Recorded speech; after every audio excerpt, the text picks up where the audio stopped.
विद्यार्थियों, सुहाना free classes में आप सभी का बहुत बहुत स्वागत है। ए.के. स्वामी आनंद कुमार स्वामी को आज हम रीता प्रताप की बुक से आप सभी को पढ़ाएंगे। ये पिक्चर जो आप लोग देख रहे होंगे ये आनंद कुमार स्वामी का है, जिनका जन्म 1877। तो स्वामी हमने ऐसे बताया था 1947। कितना 1877 1947 में मृत्यु होती है और बोस्टन। तो 77 और स्वामी क्या लिखेंगे आप लोग? स्वामी और 77 आनंद कुमार स्वामी यहाँ पे हो जाता है। देखिए स्वामी, तो यहाँ पे आते हैं, ये जो इनकी पत्नी के साथ फोटो लगा हुआ है। अब आप लोग समझ सकते हैं स्टेला कैम्ब्रिज भी इनकी पत्नी थी और भी इनकी पत्नी थी दो, जिनसे एक आफिकरी पत्नी थी जो स्टेला ब्रॉज है। कौन है? तो यहाँ पे आते हैं आनंद कुमार स्वामी। इनका जन्म अपने पत्नी के साथ फोटो लगाए हुए हैं। हाँ, जैसा इनका छवि आप लोग देख रहे होंगे, दोनों लोग काफ़ी एक जैसे लग रहे हैं, चेहरे से मिलते जुलते। तो आनंद कुमार स्वामी इनका कला एवं समीक्षक होते हैं। कला और समीक्षक, इतिहासकार। पहले तो यही पूछा जाता प्रश्न, क्या है कला समीक्षक? जैसे रतन परमू हो गए, ये आपके सभी समीक्षक है ना, इतिहासकार। इनका इतिहासकार भी लग गया है। तो यहाँ पे 1877 1947 ईस्वी में इनका मृत्यु हुआ। जन्म बोस्टन के ब्राह्मण परिवार। कहाँ पे? बोस्टन के ब्राह्मण परिवार में आनंद कुमार स्वामी ने भारतीय कला के भावभूमि पर सूक्ष्म अध्ययन करके उसे विश्व कला जगत के समक्ष प्रस्तुत किया। भारतीय जनमानस में उनकी कला एवं दर्शन के पुनर्जीवन की लहर प्रस्तुत कर उसे यथाशक्ति अलंकृत किया। श्रेष्ठतम परिवेश में सर्वत्र प्रतिष्ठापित कर ए.के. श्रेय किसे जाता है? जो सर्वत्र प्रतिष्ठापित करने का श्रेय किसे जाता है? डॉक्टर आनंद कुमार स्वामी को जाता है। तो जन्म एवं शिक्षा लेखन क्या है? जन्म, शिक्षा, लेखन। समीक्षक है ना, तो लेखन तो करेंगे ही ना, लिखेंगे किसी के बारे में, अच्छा बुरा वो चीज़ें लिखते हैं ना समीक्षक। कुमार स्वामी का जन्म कोलंबो। कहाँ है? कोलंबो में 22 अगस्त सन 1877 को। कब? 22 अगस्त। जैसे आपके 15 अगस्त 1947 को देश आज़ाद हुआ था, तो यहाँ पे इनका जन्म भी, मृत्यु भी 47 है होगा। देख 1947। तो ऐसे ही 57 और 77 में हुआ और 1903 में लंदन में उन्होंने क्या किया?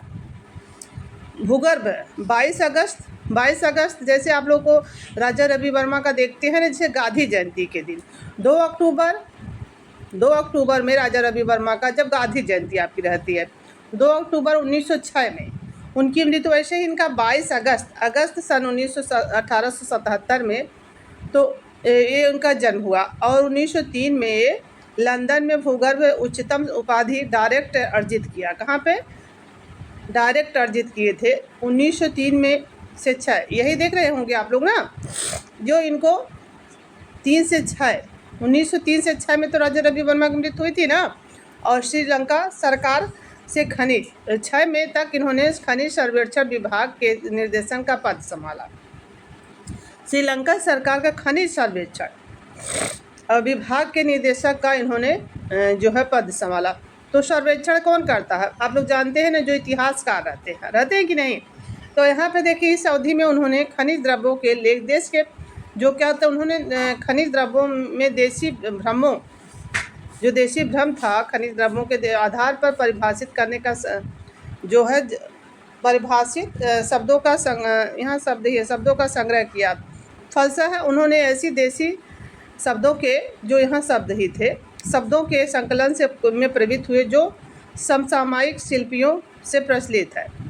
तो ठीक है, यहाँ उनके कला संबंधी अध्ययन की शुरुआत मानी जाती है सन 1906 में। 1906 आप लोग ध्यान रखिएगा, इनका राजा रवि वर्मा से रिलेट करते रहिएगा। 1906 में सरकारी नौकरी त्याग कर, अब देखते हैं 1848 में उनका हुआ है, तो लगभग 77 में इनका हुआ है। तो वो तो वहाँ तक मर ही गए, क्योंकि ये पहले पैदा हुए थे ना 20-25 साल। तो वहाँ पे 20 साल अगर कोई पहले पैदा होता है 25 साल, तो जल्दी ही यहाँ तक उनकी मृत्यु। यहाँ एक क्या कर रहे हैं, सरकारी नौकरी का त्याग कर लंदन चले गए। इनको जो सरकारी सर्वेक्षण नौकरी मिली थी श्रीलंका में, वहाँ पे हाँ देख रहे होंगे आप लोग, श्रीलंका सरकार द्वारा, तो उसको छोड़कर 1906 में जो है सरकारी लंदन चले हुए प्रबुद्ध मित्रों के माध्यम से श्रीलंका में प्रबुद्ध मित्रों के माध्यम से श्रीलंका महेंद्र और संगमित्रा गए थे नए बुद्धि का प्रचार करने के लिए। अशोक ने अपनी पुत्र को भेजा था, तो वहाँ पे जो श्रीलंका ही भेजा था ना, तो भारत के पारस्परिक कला का उद्धार का योजना बनाते रहे उन्होंने।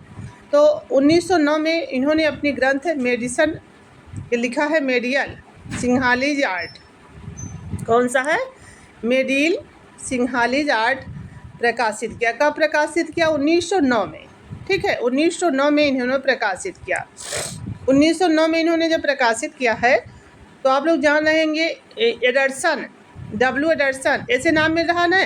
तो एडरसन ने 1910 में क्या किया था? सिंघनपुर की खोज किया था। तो इनका ग्रंथ कब? मेडिसिन सिंहलीज, यहाँ पे सिंहलीज है ना, सिंहालीज है, तो वहाँ एडरसन सा है ना, तो यहाँ पे 9 में इन्होंने प्रकाशित कराया था। देशी शब्दों के द्वारा प्राचीन कला के वर्णन और अध्ययन की दृष्टि से यह ग्रंथ आज देश के समस्त देशों में प्रत्येक साहित्य के लिए आदर्श उपस्थित करता है। समस्त देशों में जो साहित्य का एक आदर्श प्रस्तुत करता है। इस ग्रंथ के माध्यम से आपने भारतीय कला के प्रति अपना दृष्टिकोण उपस्थित किया है।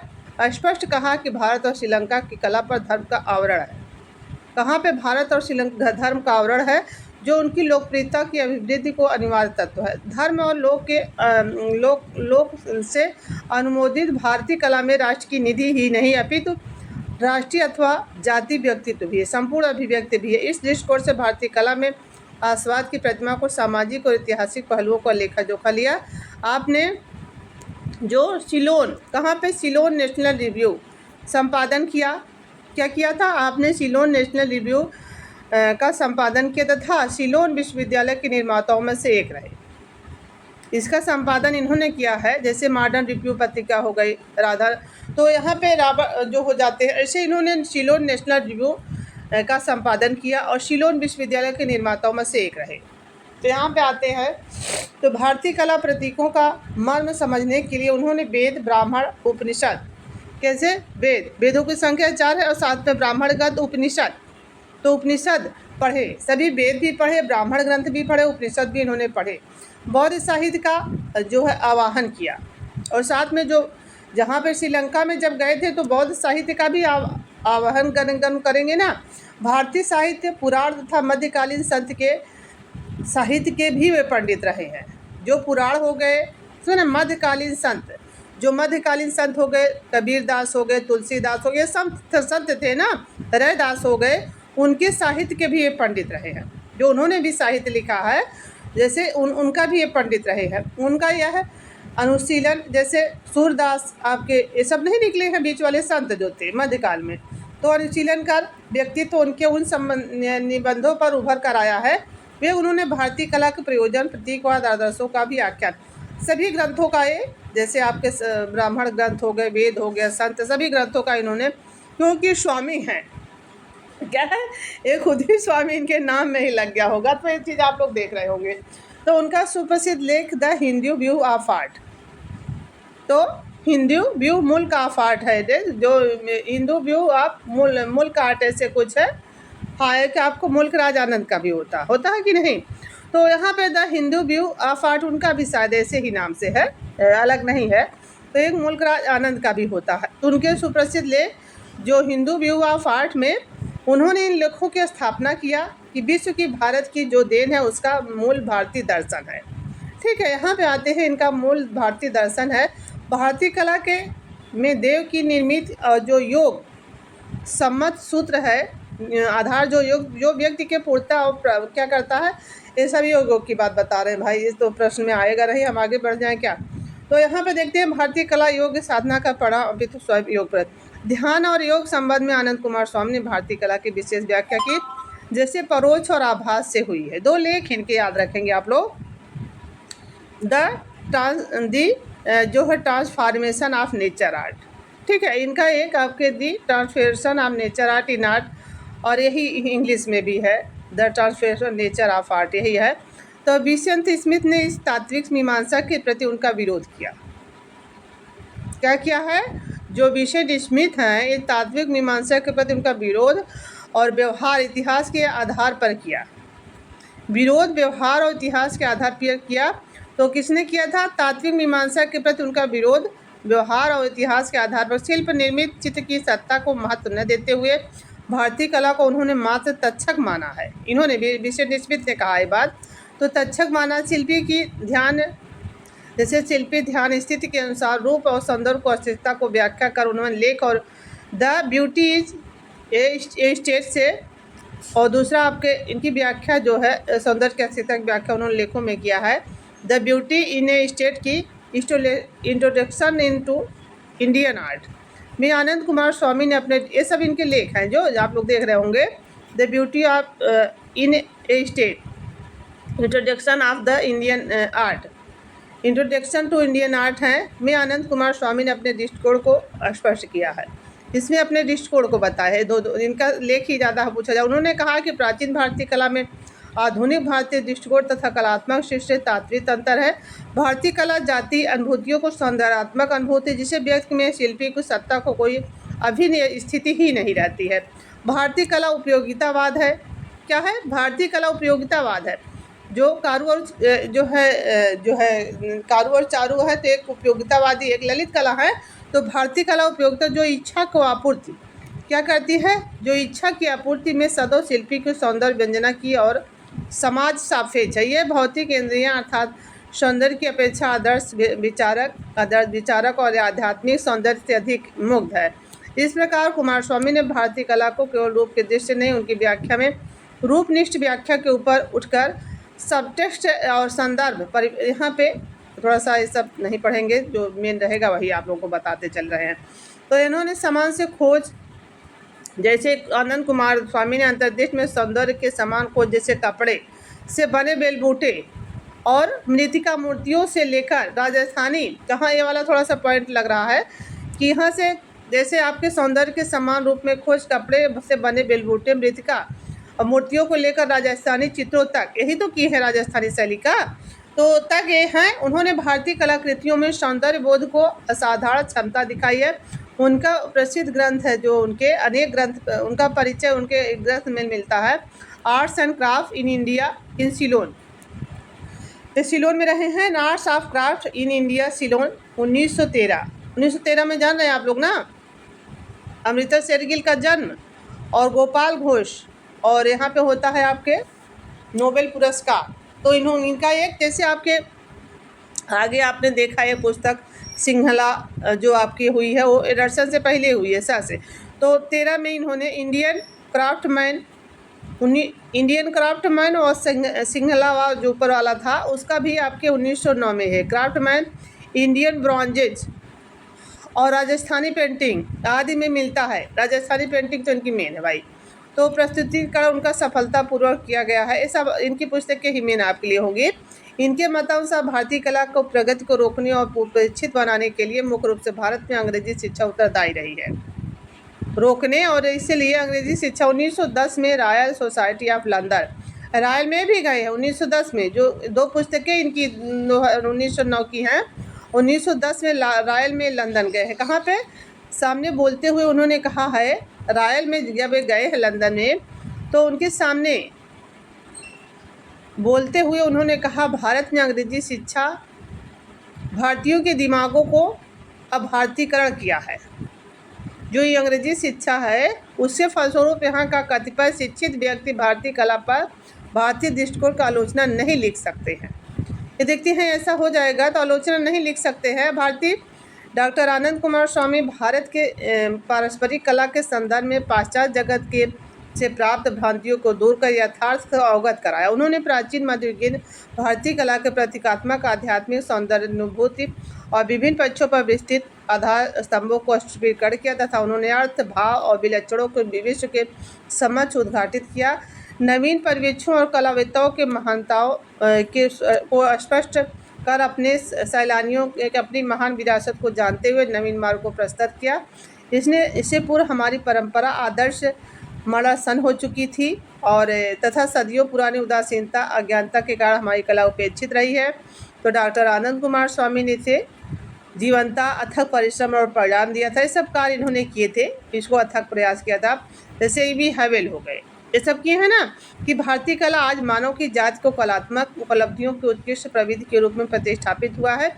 आनंद कुमार स्वामी स्त्री नृत्य, शिवा डांस है ना इनका, क्या है, dance of Shiva, the dance of Shiva. Shiva dance तो उनका होता है ना, धनराज भगत का द डांस ऑफ शिवा इनका होता है, जिससे शिव नृत्य आएगा। इस तरह से हिंदी में लिखिए, द शिवा डांस धनराज भगत का, और विश्व साहित्य की एक अमर कृति जिसमें भारतीय कला को उत्तम, ये क्या किया है, जो इन्होंने द डांस ऑफ शिवा विश्व साहित्य की एक अमर कृति में इन्होंने भारतीय कला को उत्तम विशुद्ध व्याख्या किया है। अब इसे शिवा नृत्य में करेंगे ना, तो इन्होंने आपकी अन्य रचनाएं जैसे भारतीय इंडोनेशियन कला का इतिहास, कौन सा है, भारतीय और इंडोनेशियन कला का इतिहास, और आपके द्वारा लिखी गई इस कृति से पता चलता है कि भारतीय संगीत का शायद ही नहीं पक्ष ऐसा होगा जिसकी दृष्टि न आया और तनिक भी सौंदर्य का तत्व हो। तो डॉक्टर आनंद कुमार स्वामी संपूर्ण जीवन भारत और दक्षिण पूर्वी एशिया की संस्कृत, राष्ट्रीयता, धार्मिक, आध्यात्मिक भाव भूमि के गहन अध्ययन में व्यतीत किया है। स्वामी हैं तो इनका नाम ही आप लोग देखो, उन्होंने भारत में ऐतिहासिक महत्व के साथ ही सांस्कृतिक महत्व को उजागर किया है। उन्होंने भाषाओं, ज्ञाताओं और विभिन्न पंडित, क्या कहा जाता है, आप कई भाषाओं के ज्ञाता, और कई भाषाओं के ज्ञाता, एक नहीं कई भाषाओं के ज्ञाता, विभिन्न विषयों के पंडित, आपने देखा है ना, सभी की, वेदों की, इस सब की इन्होंने अध्ययन किया है, मध्यकालीन संतों के। तो वस्तुतः वैज्ञानिक रूप से शिक्षित हुए हैं, वे वस्तुतः वैज्ञानिक रूप से शिक्षित हुए हैं, परंतु पाश्चात्य भौतिकवाद तथा स्थानीय कला के संकेत में से भी आघात कर सहन न कर सके। वे कला के जगत में प्रविष्ट हुए हैं और साथ में Christian and oriental philosophy of art, Christian orient philosophy of art इनकी एक ही, Christian oriental philosophy of art, और आर्ट एवं स्वदेशी, सारी पुस्तकें हैं यहाँ पे ना, सारी पुस्तकों को आप लोग लिख लीजिएगा। इतनी पुस्तकें कहीं आपको नहीं मिलेंगी जितनी पुस्तकें यहाँ पे आपको पुस्तक में देखने के लिए। जब आप लोग यहाँ पे पढ़ रहे होंगे तो एक जगह इनकी सारी पुस्तकें लिख लीजिएगा। तो देखेंगे Christian oriental philosophy of art, art and स्वदेशी, एलिमेंट्स ऑफ बुद्धिस्ट आइकोनोग्राफी, एक हो गया, दो हो गया, तीन हो गया। अब देखिए message of the east, Hinduism in Buddhism, और दो क्या है, दो याच, दो ये भी है, the mirror of gesture, the mirror of gesture, ये सब इनकी सारी पुस्तकें हैं। The mirror of gesture, essays of national idealism, और बुद्ध एट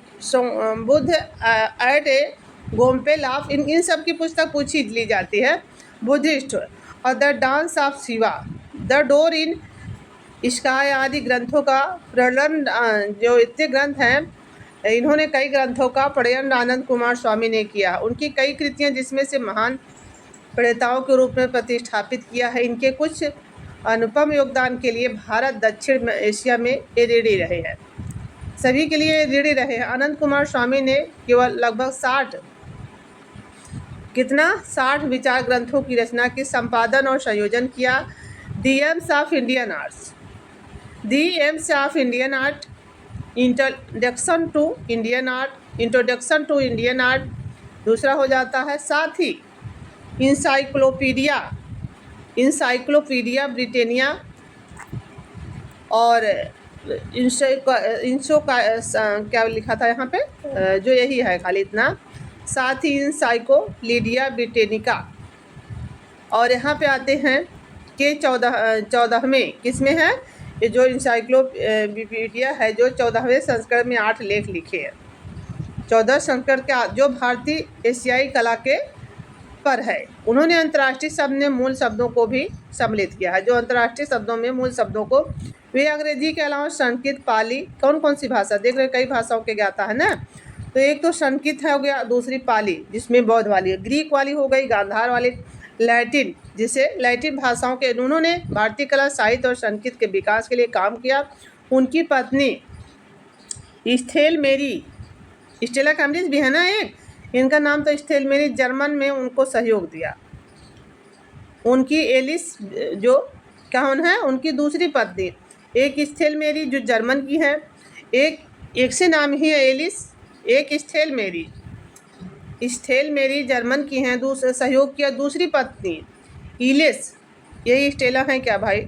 इनका नाम तो नहीं, यहीं यहाँ नीचे है। अरे भाई यहाँ सारी पत्नियाँ आपको मिल जाए गई हैं। एक दिन किसी स्टूडेंट ने हमसे कहा था मैम इनकी कई पत्नियाँ हैं, तो हम 2 ही जानते थे। एक स्टेल मेरी जर्मन में उनका सहयोग दे रही, दूसरी पत्नी इलेस ब्रिटिश में, और जिनका नाम रत्ना देवी था। भारतीय नाम इनका जो इलेस था, इनका नाम रत्ना देवी था, और उनकी भारतीय गीतों पर अनुसंधान किया, और उन्होंने इनके भारतीय गीतों पर अनुसंधान कार्य किया। उनकी तीसरी पत्नी स्टेला, जिनको स्टेला कैम्ब्रिज नहीं कहा जाता है, स्टेला अमेरिकन थी। एक आपके जो है ब्रिटिश है, एक पहली जर्मन है, एक ब्रिटिश, एक अमेरिकन है। और देखते हैं हिंदेसिया नृत्यों पर कौन सी? हिंदेसिया नृत्यों में पारंगत थी स्टेला, पत्नी जो तीसरी वाली थी। चतुर्थ पत्नी डोला, कौन सी थी? डोला लुसडा। अब देख रहे होंगे एक तो उनके साथी थी, कौन पत्नी थी हम नहीं बता सकते भाई, अब चेहरा तो थोड़ी ना कोई पहचानता। इनकी चौथी पत्नी, चतुर्थ पत्नी हो गई ना, अर्जेंटिका की थी, अर्जेंटिका की थी डोला लुसडा ने आनंद कुमार स्वामी के अनेक ग्रंथों संपादन में इन्होंने क्या किया था? इनके जो है इनके भारतीय नाम थे, जो एलिस का भारतीय नाम रत्ना देवी था। एलिस का जो, ये शायद पूछा लिया जाए भाई, रत्ना थोड़ी भारतीय लग रही हैं। स्टेला कैम्ब्रिज को तो आप लोग जानते हैं। जो आनंद कुमार जो डोला लुसडा हैं, उन्होंने क्या किया है? अनेक ग्रंथों में इनका महत्वपूर्ण 1917 में आप बोस्टन के ललित कला संग्रहालय में जो है भारतीय फारसी मुस्लिम अनुसंधानों से नियुक्त एवं सुदूर पूर्व संग्रहालय में अध्ययन के अध्यक्ष बने रहे 1917 में। हेमंत में इसका जन्म होता है लाहौर में ना, धनराज भगत का। तो यहाँ पे बोस्टन में तब रहते हैं जब हरि अम्बा दास गाड़िया, बहुत चीज़ें आप लोग को 17 में बताई हैं। तो यहाँ पे अध्यक्ष बने। उनके पिता सर मुत्तू, कौन है? मुत्तू कुमार स्वामी, इधर के हैं ना। तो मुत्तू कुमार स्वामी तमिल वंश के एक प्रसिद्ध न्यायाधीश थे। कहाँ थे थे? जो तमिल वंश का था, मुत्तू स्वामी इन्हीं को कहा जाता, तमिल लोगों को ना। तो यहाँ वंश के न्यायाधीश थे। इस प्रकार उनकी कला, टैगोर की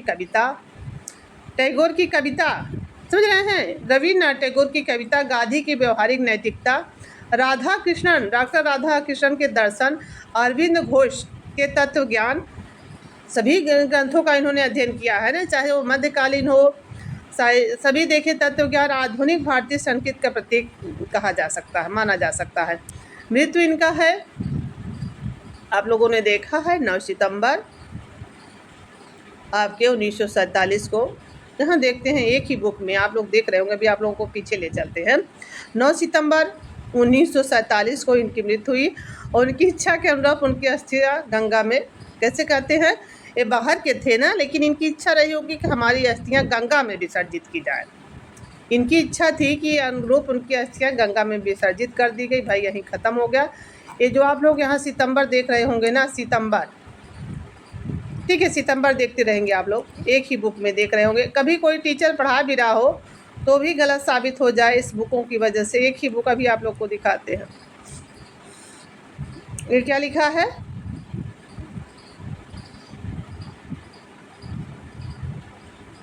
हाँ गया भाई, अभी हमने देखा था, कहाँ चला गया, उसी को खोज रहे थे।